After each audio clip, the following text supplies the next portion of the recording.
40 tahun yang lalu, anda boleh membeli sebuah rumah teres 2 tingkat di Petaling Jaya dengan harga serendah RM19,000. Hari ini, rumah yang sama bernilai lebih kurang RM700,000. Harganya telah pun meningkat sebanyak 36 kali ganda, manakala tempoh bayarannya mengambil masa 3 kali ganda lebih lama. Pakatan Rakyat akan menubuhkan sebuah perbadanan perumahan negara untuk menawarkan jenis rumah yang mampu anda miliki. Ubah sekarang, bersihkan Malaysia. And to make sense of all that happened today during nomination day, our reporter Sabrina spoke to political analyst Khoo Kay Peng. There seems to be a lot of multi-corner fights in this coming general elections. Is this good or bad for democracy? It's definitely good for democracy. People who are eligible and people who can qualify to participate in the electoral process should be given a chance. What about the number of independent candidates as sort of unhappy with their prior parties, like Janice Lee, Sim Tong Him, and should they actually stand as independents or should they toe the party line? I don't think that the political process in Malaysia should just be confined to partisan politics. Like I said, I think individuals who think that they are capable, they can meet the demands of their constituents, they can serve their constituents, and they are qualified, they should be allowed to participate. And what do you think of DAP and UMNO's stance to sack these independent candidates? Do you think it's too harsh? No, I think it is definitely in line with the party constitution. Yeah, when the party has made a decision to place a certain candidate or to endorse a certain candidate to stand, candidates who are not chosen but still want to defy party's instruction, I think it's proper that they leave the party. I think this is part of the deal in it. I mean, that's why there are rules within the party. On that side, I can accept. And back to the first question, you said that having multi-corner fights is good for democracy. Do you have any comments on whether these multi-corner fights are sort of detracting from the main candidates, or is it just really fair game for all? I don't think that it is fair to say that there are main candidates. Fair in any that there are main candidates. I think we should be what we should candidate. So if the candidate thinks that he or she has the quality, he can serve the constituents well enough, and he is acceptable and receive the support of the constituents, then he can. I mean, he should participate in the entire election process. Like I said, talking about main candidates, we should not just focus on candidates coming from the two main coalitions. If let's say, if you're using the basis that because there are two main, one is incumbent and the other one is the main opposition, and other people are going to come in, and take away some of the votes, and hence it is not democratic. And then by saying that it is itself going against democracy, that democracy means you must allow a person who can meet the requirement and would like to implement.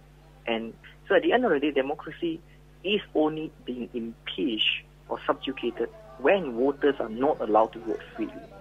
Okay. If voters are allowed their choice freely, that is democracy.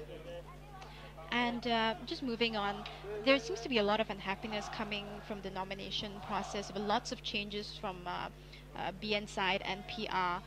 Do you have any comments on this? Well, definitely there'll be horse trading. I mean, you have both coalitions almost of equal strength. A lot of candidates know that there's a high possibility for them to be able to win. So when the possibility is there, of course, it would attract a lot of people. It would attract a lot of people for Barisan Nasional. A lot of people want to stand as Barisan Nasional candidates. But since the 2008, there is definitely another side to it where Pakatan candidates have been quite successful in the electoral process. And naturally, now you see that on both sides, there are a lot of people who want to be candidates. And moving on to some hot seats, what's your pick of hot seats? I would say Gelang Patah will be a first choice. Lembah Pantai will be definitely quite exciting. You have the Segamat seat, the Temerloh seat. Putrajaya will be quite interesting for the first time, and a number of definitely a number of other seats. And I think my take, I think Kelong will be exciting as well. Kulai will be exciting. Okay, and any particular candidates we should be looking out for? I think there are a number of them, but I think the most significant of all would be the one in Gelang Patah. It's not just about individual.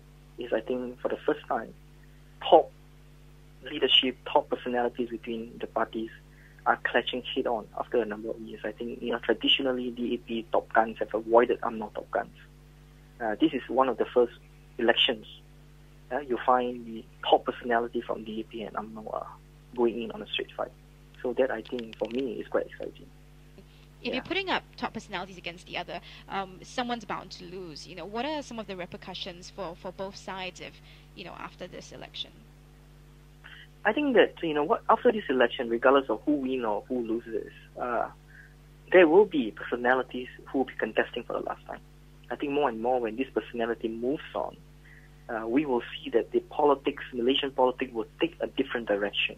It will be a lot more team-based. People will be looking at what the party can do as a whole, instead of looking at the appeal of one or two personalities. I think the personality-centric politics in Malaysia is perhaps running through its last mile.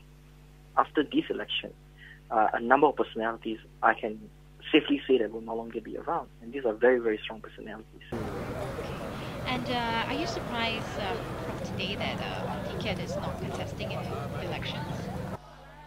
Quite surprised. Definitely, I'm personally quite surprised because he has maintained until the very last minute that he will definitely be defending his seat, regardless whether he's been nominated by MC or not to do so. Definitely, he doesn't want to burn the bridge. If he had contested, then he would have burned the bridge. So I think what Tiket is looking at is potentially a comeback after Chor Soilek moves on. I think it's quite possible that if MCA is not doing as well as 2008, and we also know that Soilek has promised to move on if the party performs worse than that. So I think what Tiket is looking at is perhaps to make a comeback after that. I think that will be a lot easier for him. All right, and in Johor, one of the hot states, what do you think is going to happen there? Is it going to be, seems to be going to be very unpredictable. What are your thoughts on that?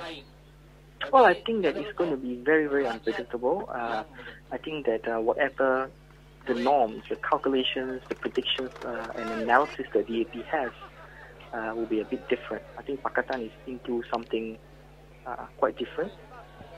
They're going to be putting a lot at risk. And at the end of the day, we do not know whether it will be a breakthrough or a Waterloo for the opposition, because a lot has been put in there.